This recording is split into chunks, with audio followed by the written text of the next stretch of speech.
Could there be an unexpected key to victory for the Arizona Wildcats, possibly a new quarterback under center? We're going to talk about all those possibilities coming up right here on Locked On Wildcats. You are Locked On Wildcats, your daily podcast on the Arizona Wildcats, part of the Locked On Podcast Network, your team every day.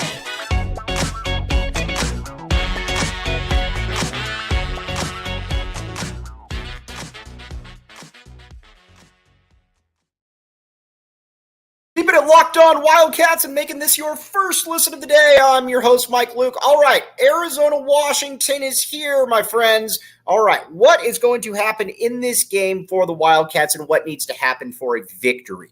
All right, first we got to talk about Washington because Washington is obviously very, very good. And not only are they very good, I would make the case, and I would say that Washington is the best team in the entire Pac-12. You watch Washington play, and they're just a little bit different. It's weird talking about Washington as opposed to SC because Washington has a little bit of a fear factor to them that SC really – it's weird saying this, I get it, but that SC really doesn't. And a lot of that starts with the passing game, quite frankly. The passing game, I know that you've got Michael Penix, or excuse me, Caleb Williams back there, Heisman Trophy winner. But I look at Washington's quarterback and receiver combinations, and honestly, I come away thinking that they're a little bit better, to be honest with you. And, you know, that's Jalen McMillan, Rome Odunze. These are guys, these are massive wide receivers right here. Not only are they massive wide receivers, they are huge dudes that, you know, not only can they make plays after the catch, they can make plays in the air. They can do essentially anything. And I think that it's fair to say that this is going to be Ephesians Prysock, Tacario Davis, and this secondary's biggest test of their entire careers. And this could be the biggest test of their entire collegiate careers because of how different these guys are. Now, Ephesians Prysock, we all know he's got a world of talent. This is why you want those 6'4" cornerbacks in there because they can do things. They can make up for a variety of mistakes that smaller corners just can't. I mean, that's just really the way it is. When you got a bigger cornerback out there, they've got the capability of being able to do some things that smaller corners just can't do. So this is going to be a real test for Ephesians Prysock. And not only is this going to be a real test for Ephesians Prysock, this is going to be the kind of test where you could probably, if he does a good job here, this goes on his NFL tape. And not only does this go on his NFL tape, this also goes on his tape where he can really show people that, man, this is what I can do. And it's not only that, he can also show people that, Jalen McMillan, first-round pick right there, Rome Odunze, same thing. Guess who played well against him? Me, Ephesians Prysock. That's where it's at. It's going to be a huge, huge first test for him. And not only is it going to be a huge first test for him, I think we're kind of at the stage now where let's see that next move there, Ephesians. Because again, Ephesians Prysock has a ton of talent. He's been a little up and down this season, but you can clearly tell that the skill is there. And not only is the skill there, it's a unique ability he has to be able to flip those hips, to be able to not only be able to flip the hips, to be able to get into the secondary and run with smaller receivers, bigger receivers. Jed Fish has shown talked multiple times about how Ephesians Prysock is the dude who you can just tell he's got a little bit of a different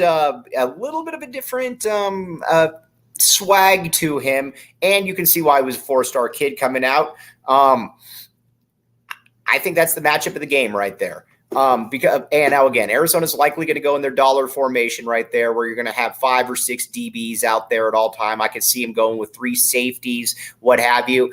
But that's the dude right there. Ephesians Prysock has to be able to make that move, quite frankly. That's the best way that I can put it. And not only does it need to be able to make that move, he's got to be able to hold the flank down next to Tacario Davis. Now, Tacario Davis, another big corner right there. And not only is he a big corner, he is the type of dude who was a little bit underrated, wasn't nearly as highly thought of as Ephesians Prysock, but again, he quickly came in here, and not only did he show everybody what he needed to do, he showed people that I'm not a safety. I am a cornerback right there. And I think that's something that was very intriguing for Jedd Fisch and the entire coaching staff. So we'll see exactly what happens there.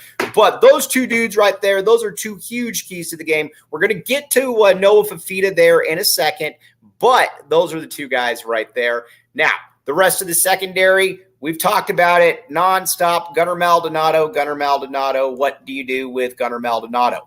I get it. Every coach has a soft spot for a player. There's no doubt about it. And you know what? There's nothing wrong with that. The best coaches of all time have soft spots. That's the best way I can put it. We talk at Lute Olson, one of the top 15 college basketball coaches to ever roam a sideline. Couldn't understand that Mustafa Shakur wasn't good. Just kind of the way it is. Now, I think that Jedd Fisch, there is a big case of that. There's a big case of that with Gunnar Maldonado. Because you can tell by watching Gunnar Maldonado, you don't need to be anybody special to say that, man, this guy's this guy's just not that good. Not only not that good, he can't really cover. And, again, I've always been the guy that thinks the Pro Football Focus is a tad overrated, to be honest with you. I don't think that I don't think it's really possible for them to be able to grade out plays when they don't know what a defensive scheme is, what the formation is, or whatever the case may be right there.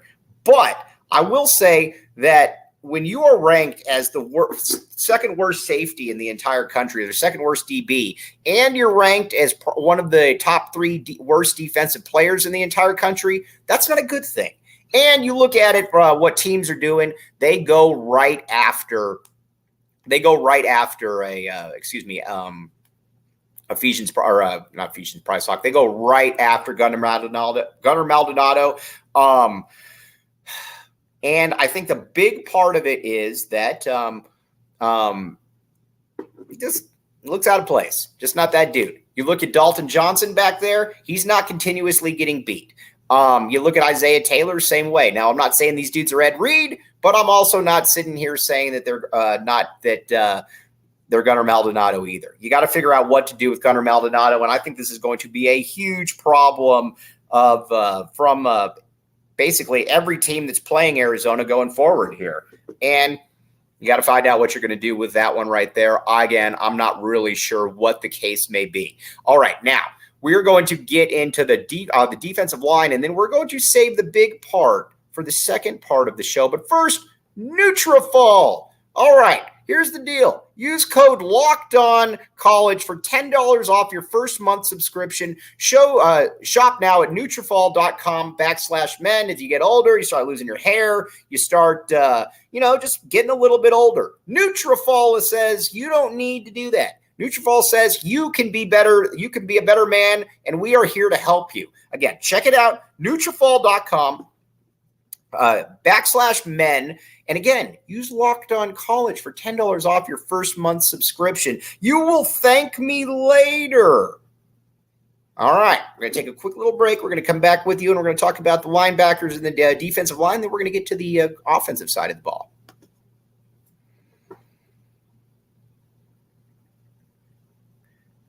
Thanks for keeping it Locked On Wildcats. I am your host, Mike Luke. All right, now it is time to talk about the defensive line right here. And the defensive line is it's not great, but it's also not bad, which is a massive improvement in it's just funny. It's funny when I look at my show notes and I just look at the stats. Last year, when you had 9 sacks on the entire season, and so far this year, you've got guys with 3.5 sacks, 2 sacks, up and down the line. It's very, very impressive what they've been able to do.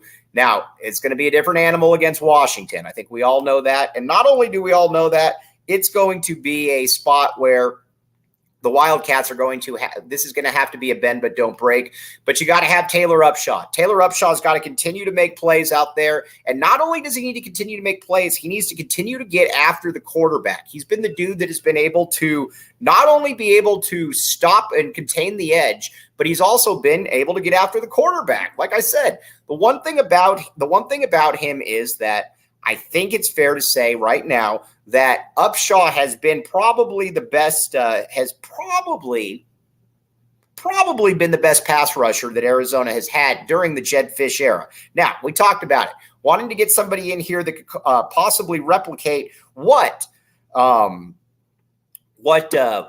Echols was able to do. He has more than replicated what Hunter Echols has been able to do. And not only has he been able to replicate it, he's been able to take that to the next level. And we'll continue to see what happens. Again, Arizona has not played a lot of great teams so far. So that kind of, it's kind of difficult to really say where everything stands. But I will say this. I think it's fair to say right now that this D-line is solid, which is something that everybody before the season would have taken. Every single person, every last person out there watching would have taken a solid D-line. Now, the linebacker spot, again, I think everybody thought that this would be the highlight of the team, and not only is it the highlight of the defense, Jacob Manu is a monster. He's the leader of the defense right there. But Justin Flo says, do not forget about me. I raise my hand, Justin Flo. You can see why he was the top-rated defensive prospect in the entire country. He's got a suddenness. He's got a boom to him that nobody else on this team has. And quite frankly, that you very rarely see come through the U of A. But is he going to continue to be able to make that one move or continue to do that? I don't know. I'm at the stage, though, that even if he's not good in pass coverage, neither is Gunnar Maldonado. So who cares? Go ahead, put the dude out there, let him make plays, let him be that heat-seeking missile that so many teams like to see. But Arizona's going to have some game-changing plays right there. Not only is Arizona going to have some game-changing plays, they are going to have some dudes that just kind of step up there and take the bull by the horn. And I think that's exactly what Justin Flo is going to be able to do. So that's kind of your defensive breakdown right there. Now, we need to talk about the offense. All signs, and again, things can change, but all signs right now point to all signs point to who are starting here. All signs point to, let's be honest here, starting. Noah Fifita is going to start.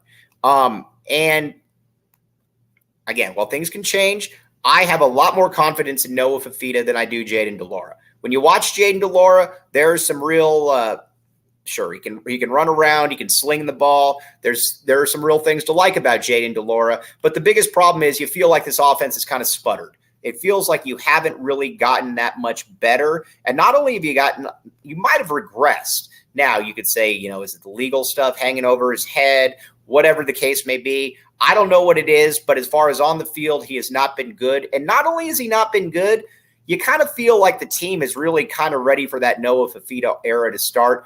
Noah is the consummate professional. He comes in there, he studies tape. I get that he's 5'7", but you know what? Sometimes things are meant to be, molds are meant to be broken. And I think that could very well be the case with Noah Fifita in that he's got a big arm. He can move around. He can make all the throws. He was at Servite playing in the best high school conference in the entire country. And not only that, he excelled. He's a legend there. Now, he's not wasn't considered the prospect that a DJ Uiagalelei was, but if you just go by their impact on the field, he was right there. He was right there, and quite frankly, if he was even 5'11", he'd be at Alabama right now. That's how good he is. I think Arizona's got to roll with him. He also, I think, has a connection. He has a bond with the wide receivers that a dude like Jayden de Laura just doesn't have. Obviously, it goes without saying the T-Mac and Noah Fifita have a bond. But also, you watch Noah Fifita, and he comes into the game. He just looks confident in ways that those other guys just don't. Or that other guys that Jayden de Laura doesn't. He came in, Arizona needed to score a touchdown. He marched them right down the field. Easy passes. When he had the 15-yard run, he made the 15-yard run. It was that simple. And that's what you like to see. That's what you want to see out of a dude like a Noah Fifita or a JDL right there. But I think Noah Fifita, you look at his intellect and how he understands football, and it's just kind of a next level type thing that JDL I just don't think has.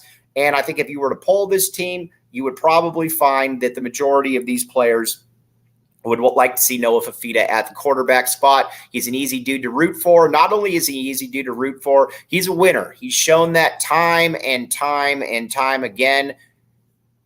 He's a guy that you want out there on the football field, and I think it's time.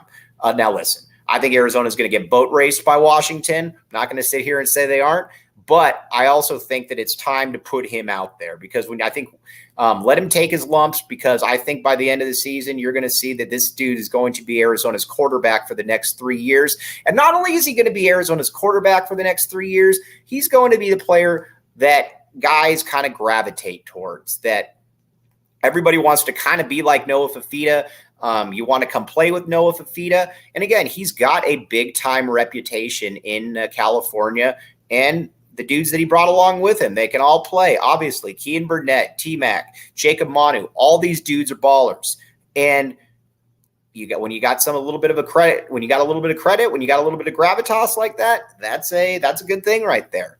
But again, we're going to continue to talk about Noah Fifita and the running back situation here. But first, FanDuel. All right, you know the drill. We are in the best time of the year for sports. And not only are we in the best time of the year for sports, we are at the time of the year where it is actually fun to go out there and watch football. And not only is it fun to go out there and watch football, it's even more enjoyable to bet on football.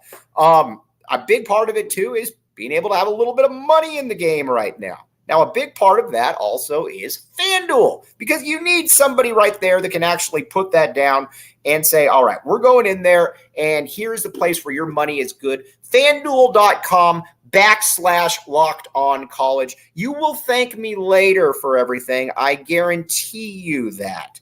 All right, now, we're going to take a quick break. We're going to go back, and we're going to talk about the rest of the offense.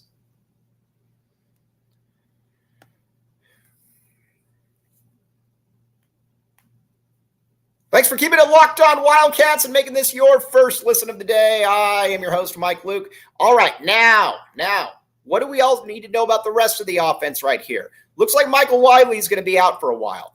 And again, Michael Wiley is a very, very good running back, so take what I'm about to say here as a sign of utmost respect. But I also think we're at the point now where Jonah Coleman is at least as good, if not better than him. Jonah Coleman, I think, is at the stage now where he can get the ball 20 times per game. He can bounce off tackles. He can run in between tackles, and not only bounce off and run in between tackles, but he can also get to that next level. He's shown a burst that I didn't think that Arizona was going to see from him. And honestly, I think we're also now at the stage where Jonah Coleman, a very, very good running back. But I think a couple things, though, that we also need to keep in mind is that there's only one ball to go around. It sounds like our guy, Rayshon Speedy Luke, Fam, is going to get some more touches as well. I like that. I think that gives you a little bit more of a dynamic presence out there. Again, Michael Wiley is Mr. Reliable. It would not surprise me at all if he's on the New England Patriots next year. But Coleman also feels like an NFL back that could be somebody that gets the ball 15, 18 times. I think he's got that kind of potential to him. And then if that means that you get more Rayshon Speedy Luke Fam in there, we want that to occur because Fam can play. Now, at the other spots then, receivers are obviously great. You got Cowing, you got T-Mac, you got Montana Lamonius Craig, you got Tanner McLaughlin. Those dudes can all play. And not only can they all play, they're able to catch the ball, and they're able to make next level plays, kind of like the Washington receivers are, to be quite frank. I would love to see more of them out there, not less of them, along with maybe a few more wide receivers in there. And the O-line, sounds like Raymond Polito is going to be out. So, again, that's a bummer, obviously, because you want Raymond Polito to be able to play, because I think he's got a big-time future in front of him. But sometimes, you know what, everybody kind of goes at their own pace. Maybe a redshirt year will be good for him. You got Leif Magnuson coming in, though. Leif Magnuson, we love Leif Magnuson on this show, and quite frankly, you should love Leif Magnuson as well. Leif can play.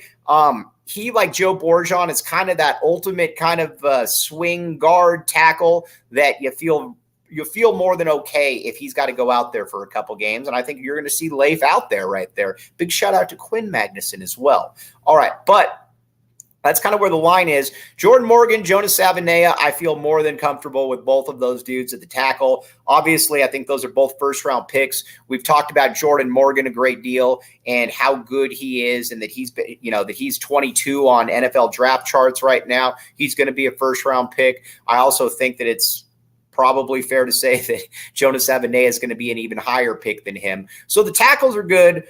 Wendell Moe, Josh Baker, solid in the middle. We just need you're going to need Leif to continue to play well. I don't see any reason why Leif can't play well. And then Tanner McLaughlin's probably going to have to stay in and block some. But overall, I feel that this offense is more than capable of being able to put some points on the board. So we'll find that one out for sure. As far as a prediction goes, I think this is going to be a tough one for Arizona. I'm going something like 52-31, but I do believe that Noah Fifita is going to put some points on the board right here. Some points on the board. That's what we like. But I think that Washington, like I said, this is going to be a real problem for Arizona defensively, because Washington, like I said, is a different animal entirely. I also think, too, that Washington is probably the best team in the Western United States.